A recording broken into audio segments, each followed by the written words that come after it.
to help equip you, with some basic things that you can do. Probably things you're already doing, but just to let you know, keep doing it. Maybe some other things to look at. I will not pretend to know everything. You may know certain things about Instagram or Snapchat or Facebook or whatever the latest app or website technologies out there that I do. Kind of where my expertise comes in is my background as a law enforcement. I was a police officer for about 15 years in Fairfield, and left there about 5 years ago, and did this full time for about 2 years, and going into schools and different organizations, and then I started working at Southeastern Illinois College in Harrisburg about 3 years ago, teaching criminal justice, and now I've moved into overseeing campus safety and coordinating other training programs. But I still do this from time to time because I do think it's very important, because the internet's not going away. And when I started doing this about 10 years ago, and you'll see that here in a picture in a minute. In fact, I'll kind of skip ahead here. When I was doing it, actually I'm not going to because I don't want to give away my lingo yet, but I'll show you a picture of a computer that, we used to be able to tell parents, hey, keep the computer in a area there's a lot of foot traffic, so like a kitchen or a living room. That's where you should have your kid get on the computer. That way you can see what's going on. But that's kind of changed. The whole landscape is different now because kids take the internet with them in their pockets, right? I mean, if your kid has a cell phone, they've got access to that 24/7.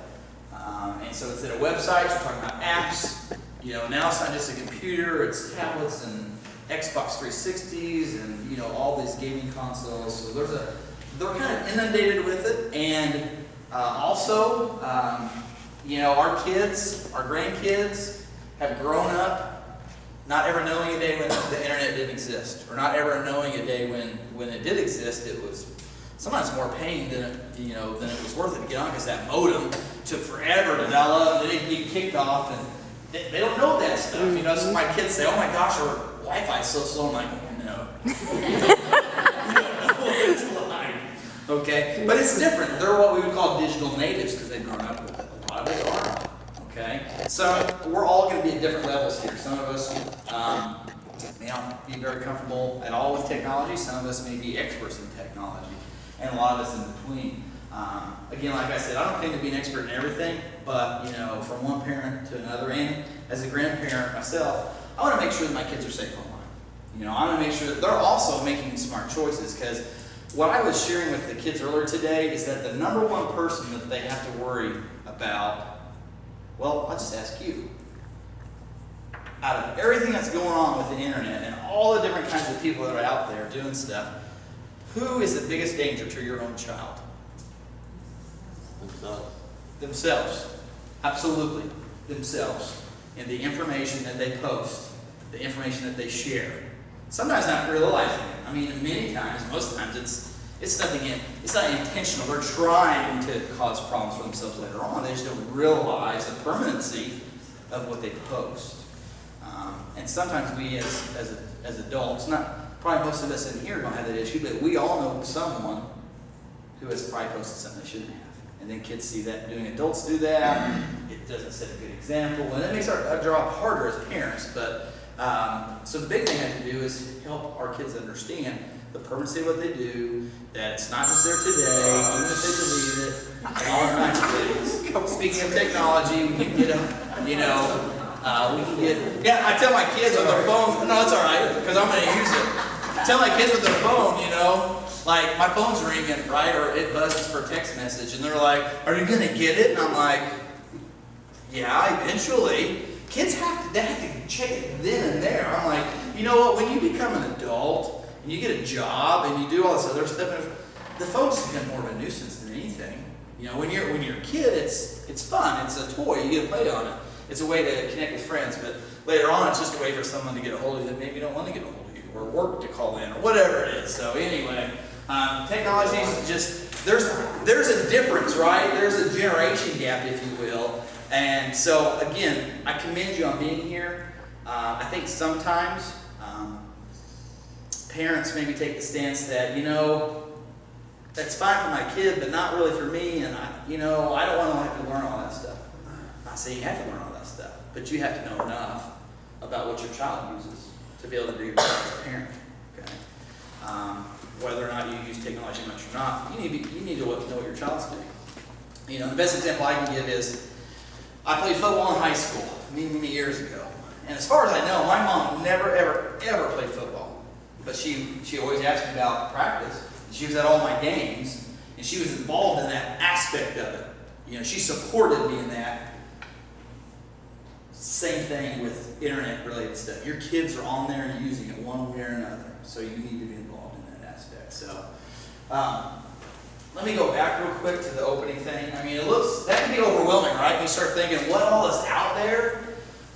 It's overwhelming. There's just so many websites and apps and things, and that's all that stuff is some stuff you've never ever heard of. The point is, you don't have to learn all about it. You just have to know what your child uses. Is your child a gamer? Do they have an Xbox? You know, PlayStation 4? Are they going on there playing online with other people? Then you need to know that. You need to understand that technology. Do they use Facebook? Well, you need to know Facebook and that technology and that settings. Do they like to Snapchat, Instagram? Probably. Those are the two biggest things right now for kids, is Instagram and Snapchat.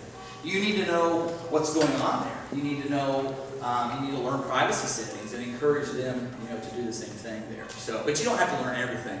Obviously, have any of you heard of Omegle? Okay. If your child's not using Omegle, you don't need to worry about it. It's a video chat service. So kind of like, have you ever heard of Huvu? Some of you maybe. It's another video chat service. There's so many things out there. My job is not to teach you about all of them, but to provide you an overview of what to do when it comes to your child's well-being, when it comes to online stuff. So, the kids know the lingo, okay? And this could be texting and or online conversation. So we're going to test you guys. And I'm going to start with the easy one. LOL. Laugh out loud. Laugh out loud. Yeah, I'm sorry. I do require a little bit of participation. BRB. Be right back. See? Easy. CD9. You know that, right? What that means? No? Anyone? It's a code 9. Parents are around. Okay. So maybe they're doing something, on their phone, tablet, whatever, and they don't really want, you as a parent to know, and they want the other person who they're talking, and they might type that. This is a similar one. It has to do with parents, so I'll give you that. So PAH. Parents at home, yes. Okay. And then P911. P being parent, 911 being emergency. So parent alert, parent emergency, like stop talking what we're talking about right now. SPROS. So, parents reading orders. So it's great if you go home and your child does that. You can say, oh, I got this. So, KPC. This also has to do with parents. They may type it and keeping parents clueless. But obviously, you guys are not, in that boat that works here tonight learning about this. So, TBY. This would have to do more at school. Teacher behind you. Yeah. So watch what you're doing. Okay, now this is a little bit different. GSW. Yeah, it's not gunshot wound. But it's got some weeds. Oh, got some weeds. How about GNOC? A little bit more serious than the previous one. Get naked on camera. Oh, shoot. ASL, this is pretty common. It's not necessarily a bad thing. Does anyone know? But this is a question, basically, they're asking. What's your age, sex, and location? Yeah. How old are you? Are you male, female? Where are you at? Okay. And then WTGP. Want to go private. So if they're in like a public format, maybe they want to go to more private in a chat room or something. And then I have one more here. LMIRL. This would apply maybe if they're talking to someone online that they've never met in person. Let's meet in real life. Okay.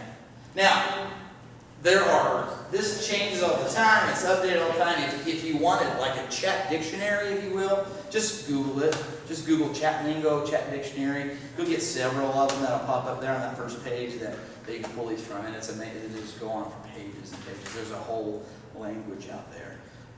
So anyway, and like I said, it changes all the time. So just want to kind of have a little fun there. This is the computer I was talking about. You know, we don't have those anymore, right? I mean, my gosh, that thing right there. I mean, you take the simplest phone now, and it probably has 100 times more processing power than a computer like that did back then. So our kids have a lot of power at their fingertips. You know, that's one of the things when I talked to them earlier today, that trying to get them to, you know, to be responsible and think about the things that they do, because they do have a lot of power, so they have a lot of responsibility too. And we as parents have it too. So obviously I'm not going to go over all these, but there are all kinds of ways to access the internet, from gaming consoles to phones to tablets to computers, and you know, cars now, right, are becoming, you know, connected to the internet. So I mean, everything it seems like connects to the internet. There's a way to push information there and to share so easily now more than ever. And I don't want you to leave here tonight. This is a disclaimer I probably should have started with, is that please do not leave here thinking, oh my gosh, I'm taking my kid's phone and all their devices, and it's not. That's the easy thing to do, right? Just to take it all from them. But they're going to still find a way. They have friends. You know, they'll find a way to do it. There's a lot of good out there. I mean, the internet, technology can be used for some great things. Unfortunately, there are some people that take advantage of it, and that's what we have to be prepared for. And we make sure that our kids don't become some of those people. So geotagging, you ever heard this before? Can someone explain geotagging? Okay, how many of you have phones? Right? So, when you take a picture, are you aware that probably, unless you change the settings, it is geotagging or taking your location in that picture? Okay? Now, I'm not saying it's a bad thing. I'm just saying it's something that you have to be aware of, because maybe you don't know it, maybe your kids don't know it. It's one of the things I talked about today, is that a lot of these apps, because you know, it used to be, we always talked about websites. You know, Facebook and MySpace were the big ones. Now it's an app. You know, kids don't really use websites so much on their phones and tablets. They're using apps. And so those apps want access to certain information, and most of them want location. Most things are location-based, and so if they're not paying attention to that, they download that and just hit OK and accept it, not really know it, they may be sharing their location, not even realizing it. So they post something, a picture, video, whatever, and it geotags that item. Now, can that be a problem? Yeah, if you don't want someone to know who your child is. Now, I'll just give you an example here. I mentioned most of your new digital cameras, all your phones, your tablets. I mean, basically everything has location services on it, where it's broadcasting to a satellite in the sky, telling where your GPS coordinates are. Now, the good news is you can turn that off. Okay? It's usually pretty simple to find the location services on your phone, tablet, whatever device, but you can turn them off if you want to.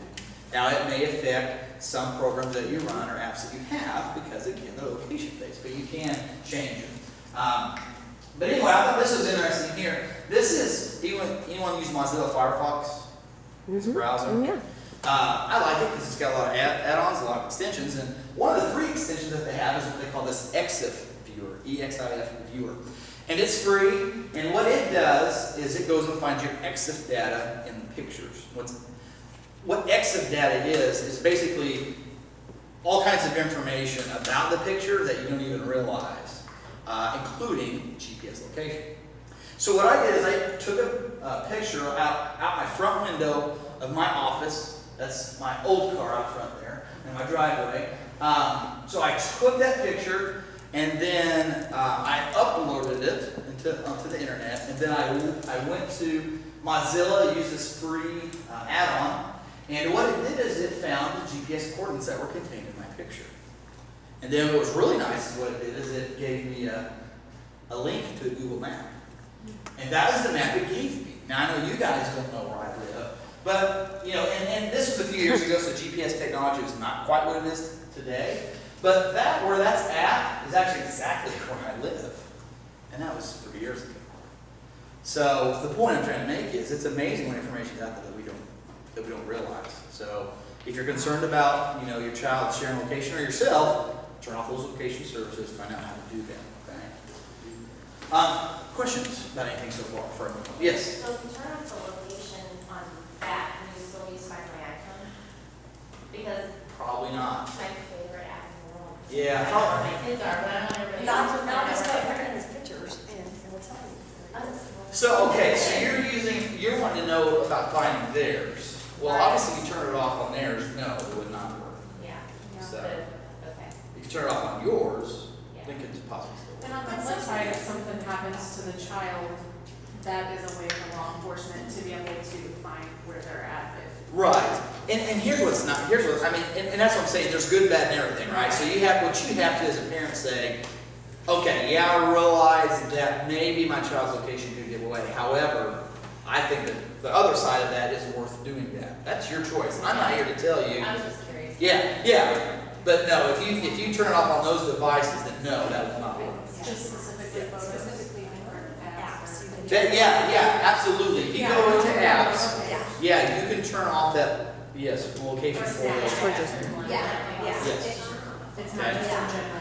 So yeah, I'm glad you actually kind of talked about that. I don't want you to leave here tonight saying, well, Mr. McGuire told me to do this or that. I'm not the parent of your child. You parent how you think you need to. I'm just going to give you some information. I'll tell you some things that I do, but I'm not a perfect parent, okay? And I still learn sometimes the hard way, like, oh, I didn't think about that. Okay, I've got to address that now, So, anyway, so anything else before I give you the top 5 things that you can do as a parent? All right. Also, want to say, as we go through, if you ever have a question, raise your hand, ask a question. We can deal with that as we're going through it. So that way you don't have to try to remember to the very end. All right. So the first thing is understand the medium. So what I mentioned earlier is you don't have to know about Uvu and Omegle and Scout and Tinder and all these other sites, that are out there. You just need to know the ones that your child uses. So how do you find that out? Well, you can do that, right? But what's another way besides just getting on their device? You download it. Yeah, being on Using it. the product, using it. Using the product, but how do you know what your child's using? You guys have joined that. Yeah, so it's communication, right? I'm going to tell you the secret really to good parenting when it comes to internet safety stuff. It's just doing what you do as a parent and other stuff. It's just being involved and knowing what's going on and just having that conversation. I think sometimes, though, we just have a disconnect and think, oh, this is kind of, my child is so much more advanced than me in this, and I can't, you don't have to be at their level. You just have to be, with them, knowing what it is that they're doing. And the younger you start with them, the easier it is as it gets older. Not that you can't do it with teenagers, but if you're starting with a 16-year-old, it might be kind of awkward for them to open up to some of that. I'm definitely not saying if you have a teenager not to try it, but the earlier you start, the easier it is, and they get used to that, having that open conversation. So know the medium, know what it is that they're using. If you know that they have a phone, if you pay for their phone, and if they have a Xbox One in their room and they have a tablet, you need to know how they can access the internet and what they can use those for and what they actually use them for. Okay? Because every child's different. Even if you might have more than one child, each of those children will use the technology differently. Number 2, you have to set rules of engagement. So just like we do with anything, just like if your son or daughter was going to go spend the night with someone, you would ask some basic questions, right? And you would probably want to talk to their parents. You want to know when they're going to go over there, when they're going to come home, who else is going to be there. You just want to know all these questions. Or if they're going to go hang out somewhere, you're going to know, where they're going, who's going to be there, how long they're going to be there. Same thing. You have to set rules of engagement. Okay, so you have an Xbox One. Here are the rules of engagement for when you can use this, and how long you can use it, and what you can use it for, and what you can do.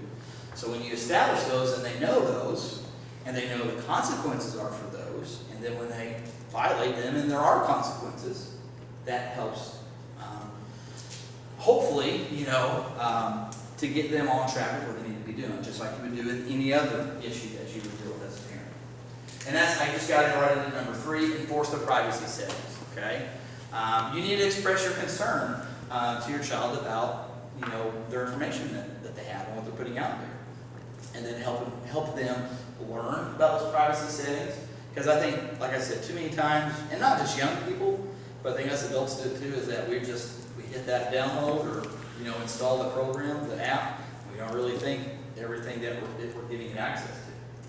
So make sure that you're more conscientious with that, especially with your children.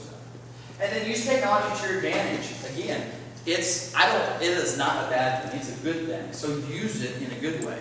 And what that means is there are a lot of free programs and there are some paid programs that you can use to assist you in monitoring your child's internet and technology or device usage. The best thing, though, I think, is to be involved in the conversation, work with them to find out what they're doing, not just put in some software and that's the only thing to do. If you continue to have problems after you've set the ground rules, your child is not going by them, and you've had multiple talks and it's still not happening, then you might need to use technology to help monitor some of that better. And then finally, number 5, lead by example. I think that's the biggest thing that we have to do is that we have to be good stewards, if you will, of internet technology and the way that we use it, the things that we post and the things that we say. Because if we tell our child not to share certain information or do certain things, and then we have a really bad day at work and we get on Facebook and we rant and rave and do all that, you can't really expect our child to see that and maybe think, well, Mom or Dad did that, maybe it is okay. So try to lead by example when it comes to that. So top 5 things you can do there. All right. So I wanted to get into some of the different apps and websites that are there. We can spend a little time on these or more time as we need, depending on what the group as a whole thinks is important. So I think we all know what Facebook is.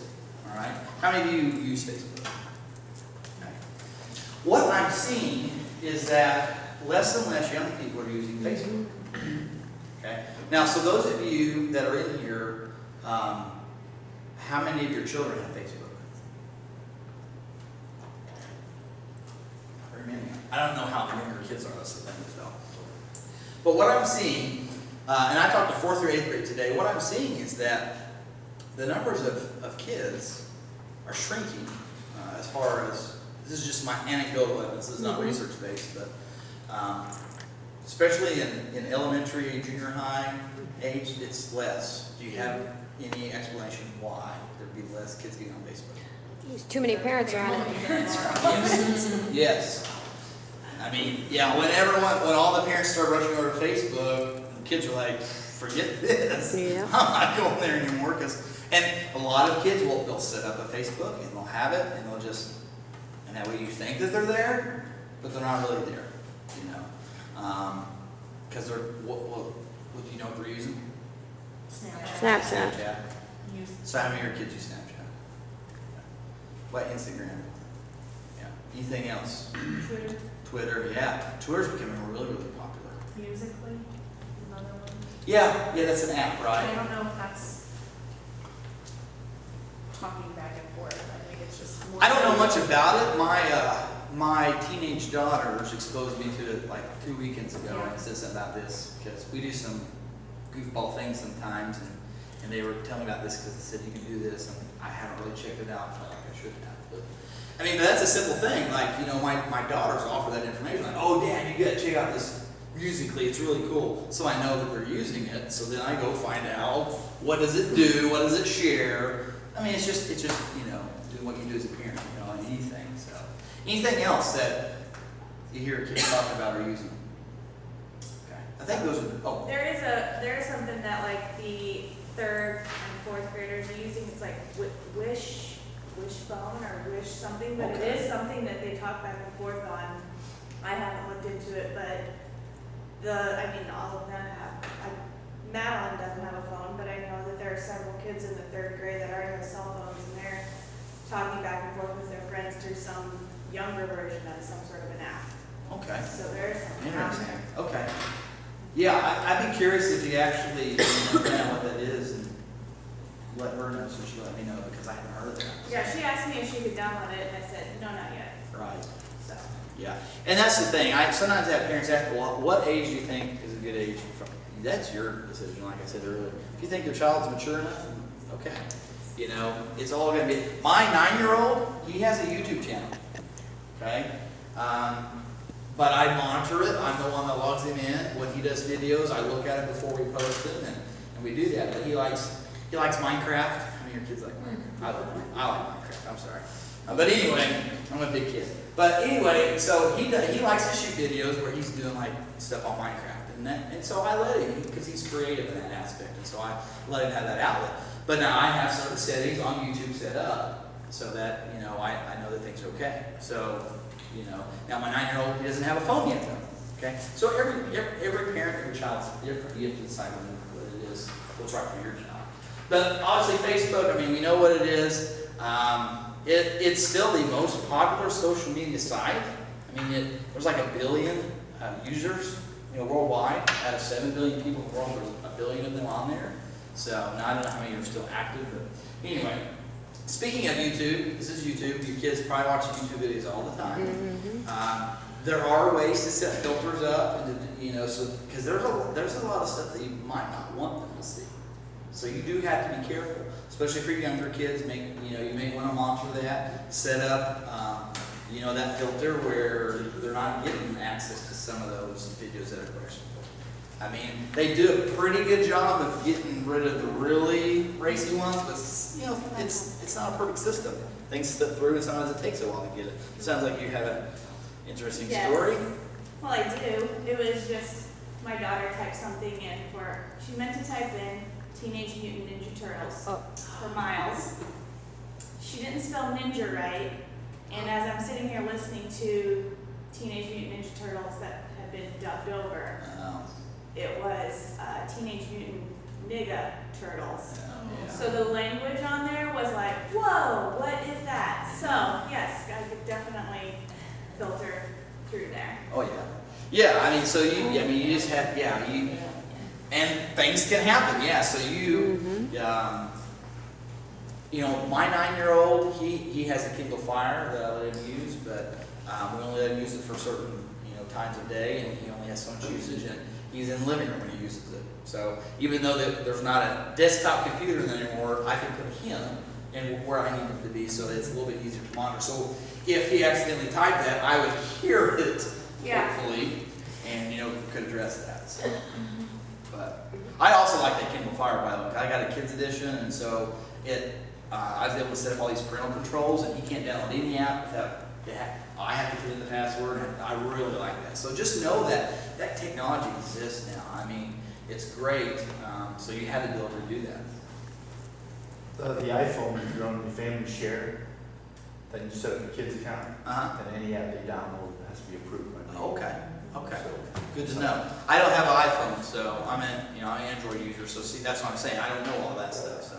Same with Android too. Okay.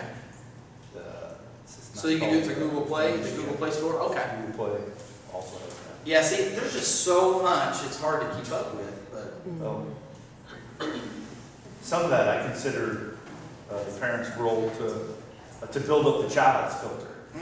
Because we can filter out the technology later, but so that child has their own filter, and they have the moral compass and everything that you've given them, then that filter goes with them. Right. Whatever they pick up. You're right. And that's why earlier when I said, is there technology out there can you download a program that would, I guess for lack of a better word, spy on your kids? Absolutely. Do you have a right as a parent? I guess if that's what you want to do. But like you're saying, that's not the point I'm trying to make here. The point I'm trying to make is, like you do with everything else, is you lay the foundation. You know, you had a conversation with them. You lay out the ground rules, you help set that moral compass, and you hope that they fall in tune with that. And there's some tweaking that you got to do, and there's some things you do with that. But yeah, you're right. We can't rely solely on technology to do that because it's not going to work. So. Anything else about YouTube? All right, Twitter. We know about. How many of you use Twitter? Okay. How many of you said your kids use Twitter? Was everyone? Do you know why they're using it? I think it's because parents aren't using it. I think it's more as well, my kids, the celebrities. Okay. They like to follow the sports Right. people and different things, but it can be just as interesting as It can be really. Yeah. So So, those people post things. My 16-year-old uses that one. oh yeah. Yeah, it's a lot easier to filter through and catch things like that. Facebook, just into that news feed. And I tell you what, you can get sucked into that. You're like, I'll just go here real quick, and oh my gosh, half the day's gone. No, I'm exaggerating here. But yeah, Twitter's I think it's a little cleaner than Facebook to find certain things and to follow rather than like someone. But to each their own. I think one of the reasons they started going there though is because parents weren't really using it. So, let's see, anything else I need to tell you? When you tweet, which is when you post on Twitter, you can make it private. You can set that to private. Now, however, the default is public. I mean, that's about any app or website that anyone uses, is they want you to make that information publicly available because most of these sites and apps that we talk about are free. So the way that they make their money is through advertisements, and the way that they get good advertisements is the more people that are on there using and sharing stuff. So their default is public, but just so you know, tweets can be made private. Okay? So your child can learn, or yourself, if you're using it, can learn how to do that. And I don't know why I put this on there, because I took this from an article, and it says updates appear immediately. What? I mean, it's the same thing on Facebook. What do you post on Facebook? It's there, So anyway, I think that's important for our kids to realize, though, is that and I think they understand the immediacy of what they post. It's there. I don't know that they understand, bless you, that even if they delete it 2 seconds later, it doesn't mean it's actually gone forever. It's still out there somewhere, and someone could have copy and pasted it, screenshotted it, so on and so forth. So, Instagram. How many of you said your kids use Instagram again? Okay. Very popular. I think Instagram and Snapchat are so popular just because the images, the pictures, compared to, even though you can do that with Facebook, it's different. So anyway, but again, public photos are the default. So when they do a photo, and they can do videos on there too. When they post those are automatically set to public where everyone can view them. Again, just like with Twitter and with most apps and websites, that can be changed to where they're more private. Okay? And that's what it talks about at the bottom. Private messaging is an option. They can actually send private messages to other people, and they can also make their photos private. So, anything on Instagram? It was my understanding that once you post like a video, it's only on there for like 15 seconds. That's Snapchat. That's Snapchat. So However, it's on there for as long as. As long as you keep it up. yeah, and what I tell kids with Snapchat, even though it's supposedly gone after that time, it's not gone. Snapchat's got. Let's think about Facebook. You see that thing on your Facebook feed where you get a memory, right, from a year ago, 5 years ago, something that's not even on your feed. It's or off your wall. It's so far removed that it's not there anymore. But Facebook brings it because they got it. It's the same thing with Snapchat. The bottom line is, anytime you upload anything to the internet, it's there somewhere. Again, I'm not an expert on the internet, but my understanding is, there are tens of thousands of, maybe not millions of computers out there that are servers for the internet. So when you upload something, it doesn't just go to one of those, it goes to several of those. So when you delete something, it doesn't come off all of those computers, it's out there somewhere. But yeah, Snapchat's supposed to disappear after so long, but again, once it's uploaded, it's got to be out there somewhere. So. Well, I was driving the bus the other day and I was singing. And I wasn't doing a very good job. And they got you? Yes, one of the students in the back was videotaping it. That night I went to coach a soccer team. Right. And one of the girls on the soccer team said, "Wow, you really sounded great on the bus." I said, "Really?" So who was doing it? So I was going to yell at them. And I said, "Let me see it." And they said, "We don't have it anymore. It's gone." So And that's partly I true. believed her. So Right, it's partly true, but what's the other thing they can do, do you know? Screenshot it. Well, besides screenshot, what else can they do Figure now out on something, Snapchat? just freeze it or something. What is that? I heard it. Post on the story. Yeah, they can put it in their story. There's a thing on Snapchat called My Story now, so you can save those things. Well, when you say Somebody else. so when it's on your story, it's there for 24 hours. Oh, it's just and then 24 hours? gone. Okay. There is a thing where you can save it into memories. That will be there as long as you want. But if you're just messaging back and forth privately, those are the things that you only see for like 15 seconds and then they're gone. So your story is there for 24 hours. Messaging is only there for so many seconds. But then you memories. can memory anything. Yeah. But regardless of that, like we said, kids know how to screenshot. So it's, or they know how to capture that. So and it's just like I tell them, even with the text message, a conversation that you think is between two people can quickly be many more because someone just forwards that, right? That message. So you don't. And again, something that's once it's uploaded, it's never really truly gone. So I know that's not what you want to hear, but I thought they said Instagram too, that's why I was asking Yeah. about this. so. But she also said it was off, that she didn't have it. Yeah, so she probably did, she just did It the was regular. probably Snapchat. Now, Snapchat's probably got it. I don't know if you remember, a couple of years ago, hackers got into like third-party apps that were, this was before they had all the memories and the story and all that, when it was just 10 seconds and it was gone. There were third-party apps that would allow you to capture that. And someone hacked those and they leaked like 250 or 300,000 images from Snapchat that people thought were private. So the whole point is, it's never really truly private. No matter what you think, it's never truly private. Someone wants something bad enough, they're going to get it. Okay? That's why I tell people identity theft. Because when I was on the police department, that's one of the things that I investigated and kind of specialized in. If someone wants your information bad enough, they're going to get it. Just don't make it easy for them. Okay? But most of us sitting in this room probably don't have to worry about it because we don't have enough money where it's worth their time to do it, generally speaking. Okay? But if they wanted to, they could. All right, so we're talking about Snapchat, so here it is. Again, we already talked about some myths that they go away forever. And one of the things that we have seen, or we're starting to see, and I don't think it's unique with just Snapchat, but that second bullet, or that bottom bullet point talks about sexting, or basically kids taking pictures of themselves naked, otherwise inappropriate. I don't think that Snapchat is the only forum for that by any means, but you do hear about cases like that, unfortunately. So, and I think part of the reason is because they think, oh, I take it and it goes away, when it really doesn't go away. But they think, well, what's it going to hurt if I take this, send it, it's done. Okay.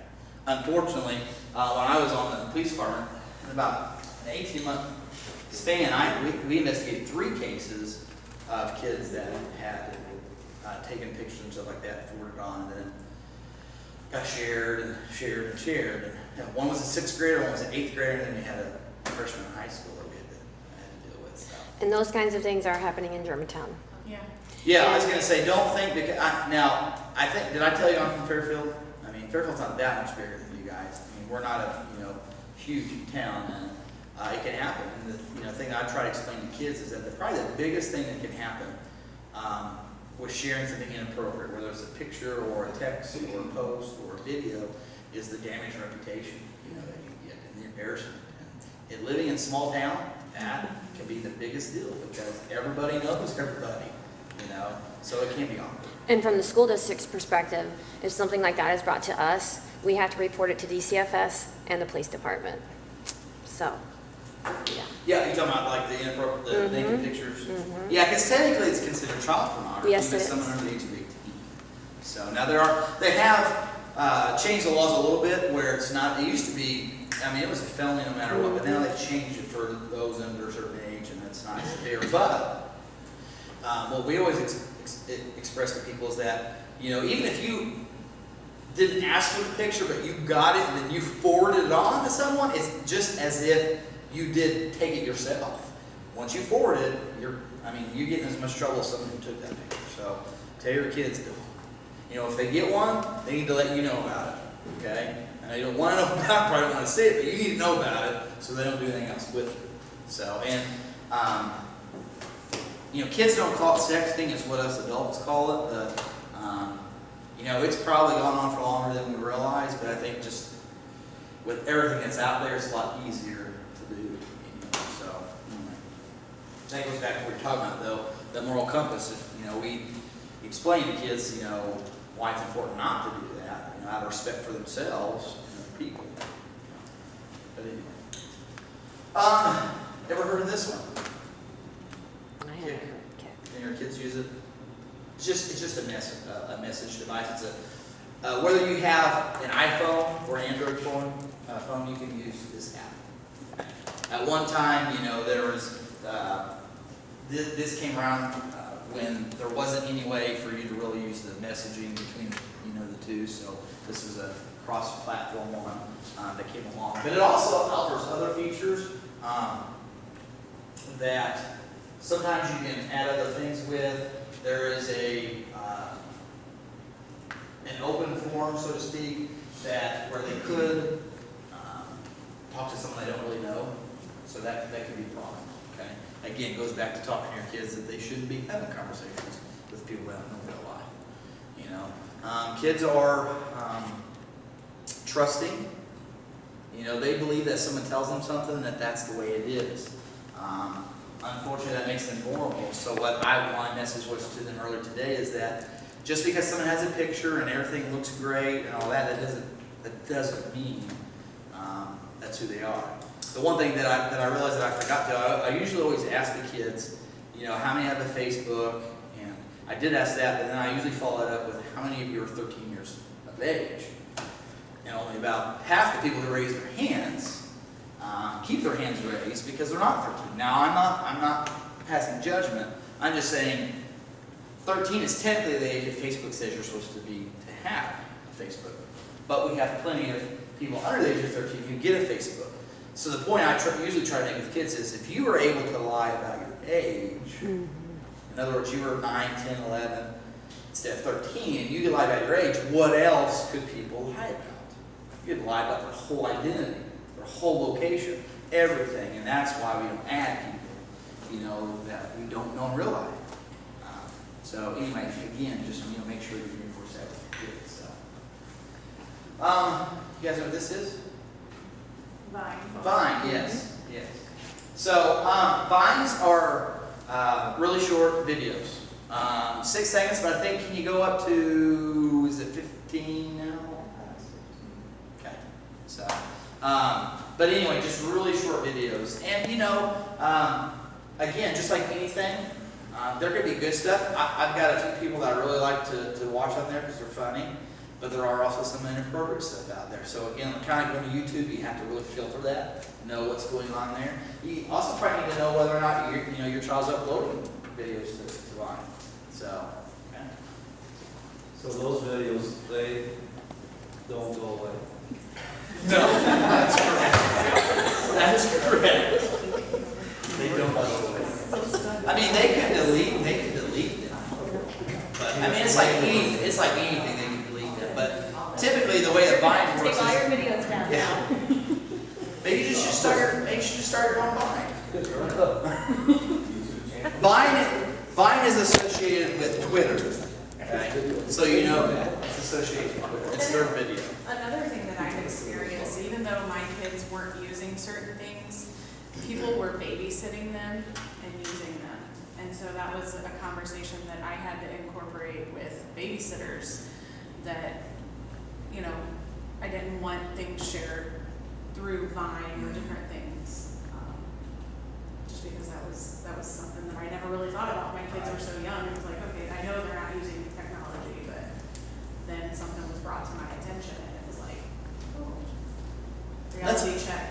And that's a good point that you bring up, and kind of like I said earlier, is that you can remove all the technology from your child, they're still going to be exposed to it at some point. At one of their friends' houses, at a babysitter's, at church. They're going to be exposed to it. So I don't believe in the approach that we just take it from them. We lay the foundation and we go from there. But it is, I know one of the things that we do at college now is that whenever they take pictures of students, they have them sign, or anyone really, they have them sign a form that says it's okay for us to post it on Facebook. Because it's just the world we live in. Not everyone's okay with that. That's one of the things that I talked to kids about earlier today is not just looking after yourself and what you post, but you need to think about your friends. You might think that that picture with your friend is funny, but they may not want it out there. So talk to them about that. Try to respect that person's and not just be posting whatever just to post. So, anyway. This is Yik Yak, and I forgot to share my Yik Yak story earlier today. I thought about that actually. Yeah. But do you guys know what Yik Yak is? Most of the stories you hear about Yik Yak are bad. Yes. Okay? Because it's a quote unquote anonymous, messaging service. But again, it's another one of those devices that uses GPS to share your location, and actually, it's really how the app works. But long story short, what the company's supposed to have done is they're supposed to have placed geofences around school areas where schools can't use it. Because when they first started doing it, they had a lot of problems. In fact, in Fairfield, it's been a year ago or so now, before all the geofencing happened, there was a Yik Yak message that went out, and it's anonymous. It doesn't say who it is. Okay, it shows like so many users within so many feet or miles of this location. And there was this Yik Yak message that went out and said that there was a guy in the bathroom with a gun. Well, obviously, one of the students in school saw that.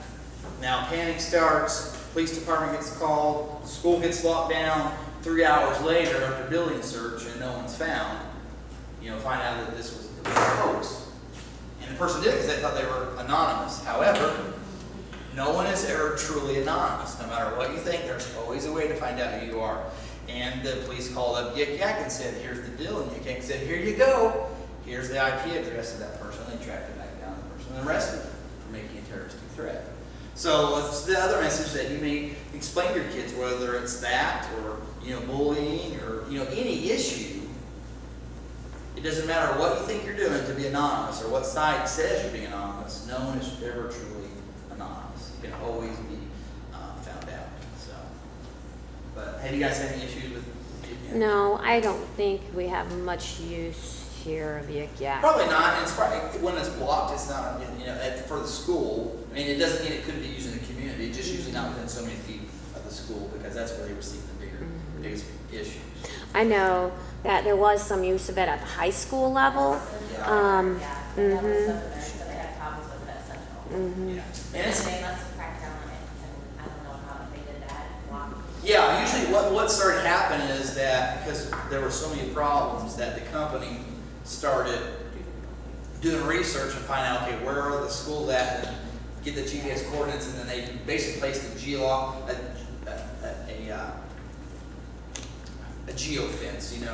just like with GPS, they put the coordinates in so that you couldn't access it within, those coordinates because there were problems. So.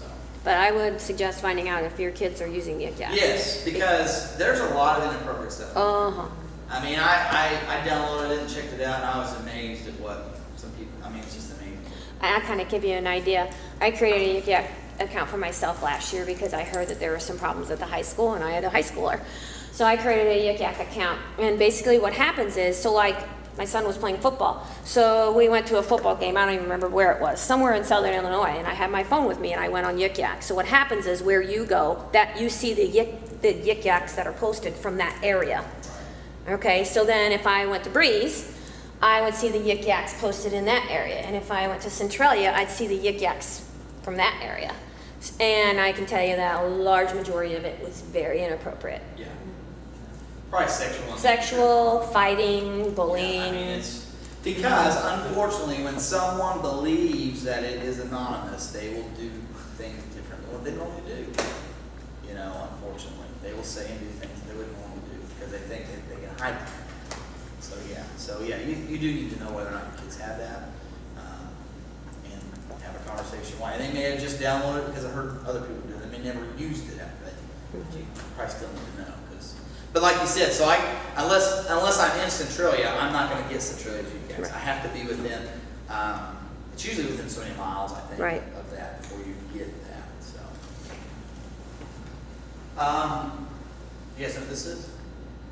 It's Tumblr. It's been around for a little bit. I mentioned it earlier. Not many kids are using it. I think older kids, teenagers are using it. But it's kind of like an all everything, kind of like Twitter, Facebook, Instagram, all put together. You can do photos, videos, all kinds of things. But it's just another thing that's out there. One of the things that it mentioned is, yes, it has privacy, but it's hard to get to it, okay? If you remember Facebook in the early days, it was hard to get privacy settings, right? Because, and every time they do an update, they would basically clear your privacy settings and would go to, like, everything was defaulted public. Now I think Facebook is one of the better ones with the amount of control you have over your settings, okay? So let's just, if your kids are using this site, just know, yes, privacy can be set up, but it's a little hard to get there. It's a little tricky. Again, most of these sites, since they're free and they're based on how many people use it and how much information they share, for advertiser dollars, they want you to share as much as possible. So they're not going to make it easy. Okay. So anyway, this is, I mentioned Uvu earlier. Again, it's a free video voice and messaging app. They can chat with up to 12 people for free. Maybe right here it talks about maybe they're using it for homework. Kids are using it for homework, right? Having a bunch of buddies work on it, and it could be used for that reason, but it can also be used for other things too. So one of the good things about it is they can only chat with approved friends, so there has to be an approved list. And again, as long as they're only adding people that they know in real life, right?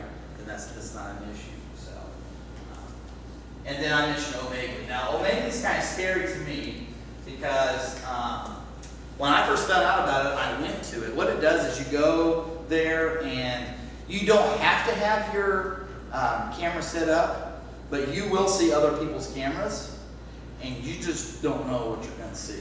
And I mean that. I mean, you don't know what your kids are exposed to, okay? Because it's random. You randomly, you hit this button, and it randomly gets someone that's on there, shows their webcam, and they can be doing any number of things, okay? And it's not a good site picture. So Omegle, Omegle. So. And there's basically no filter or anything on it, okay? It's just wide open. So if your kids are using that, I'd have a conversation. I'd be a little concerned about that. So, really, our time's about up. Those are just a few of the websites and apps. I didn't want to give you everything. I gave you those 5 tips earlier.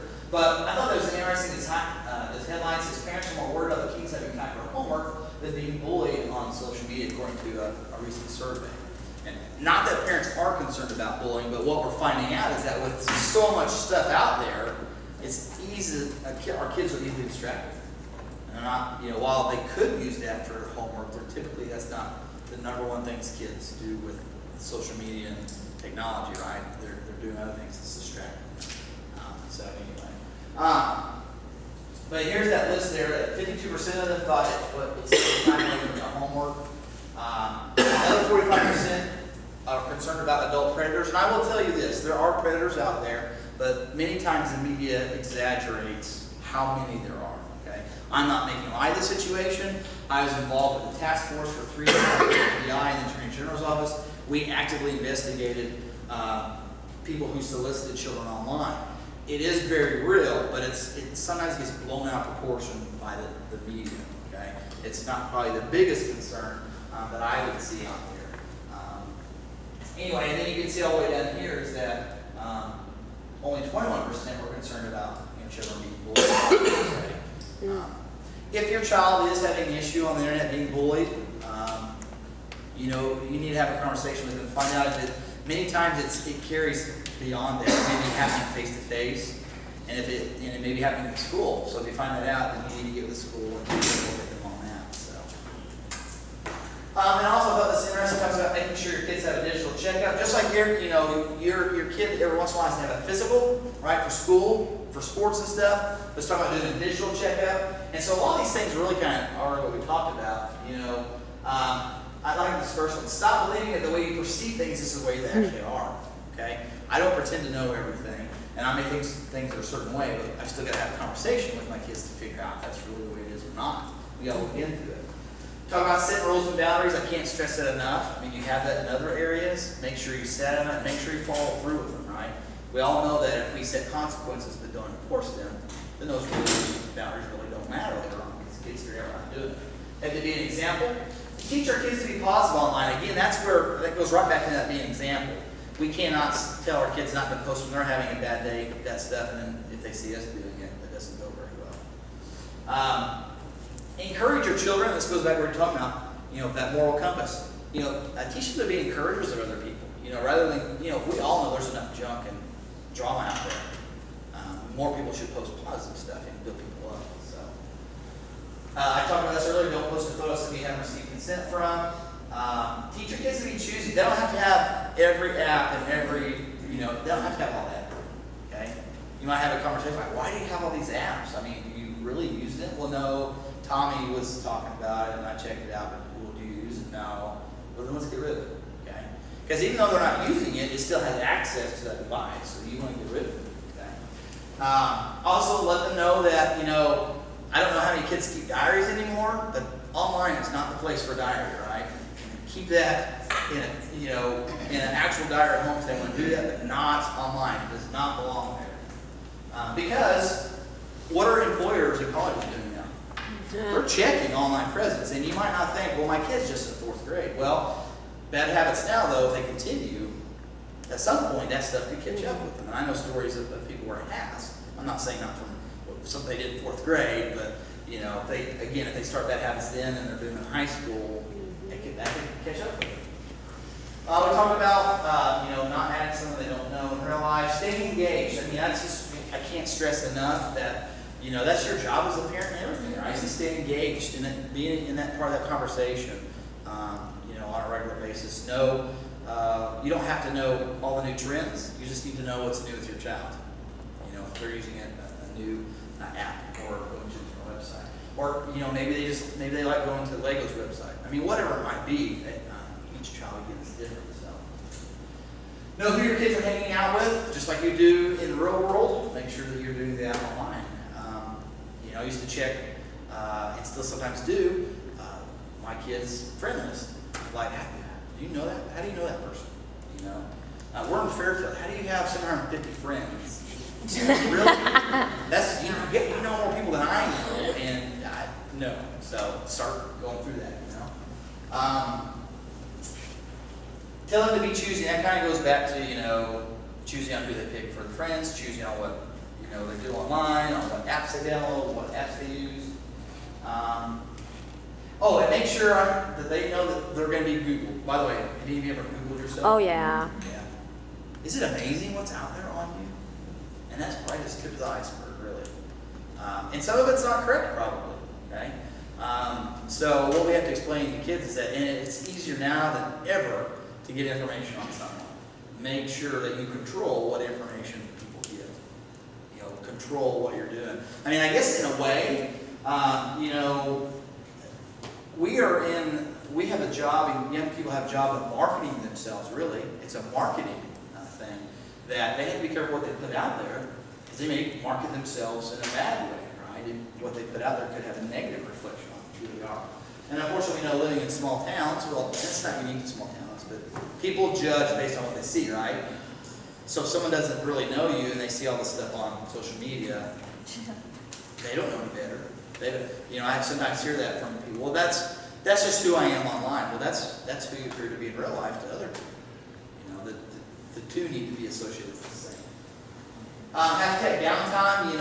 It's not good, for a child to be on there, just for how long they want to be. There needs to be some limits on that. And being interested, know about it. Even though you may not care one bit about Snapchat, be interested, be involved, know about it. I can remember when my daughters first told me about Snapchat when it first came out, and I was like, "You're gonna do what? Why?" I don't understand selfies. I could care less about selfies and all this other stuff, but it is really popular and is what they're doing. So you know what? I got the app and I use Snapchat with them. Now they got tired after a while. I was like, "Dad, you're seeing Snapchats all kind of stuff," and I'm like, "Well, yeah, okay." But I was, so I was interested. I was involved in it, even though I didn't really personally could care less about it. But because my children were, I learned a little bit about it. So, all right. So as we finish here, again, just a quick review of the top 5 things you can do. You know, again, know the medium, understand the technology, understand what they're using. Set your rules of engagement and enforce privacy settings. Use that technology to your advantage. What we talked about with the iPhone, we talked about with other devices and setting up those parental settings, if you will. And then finally, the by example. So I know we're right at 7 o'clock. Don't want to keep you longer, but if you have any questions at this time about something that we did or didn't cover that you think maybe we need to, please feel free to ask a question. Anyone? I'll just assume I did a really good job of covering everything. Thank you very much.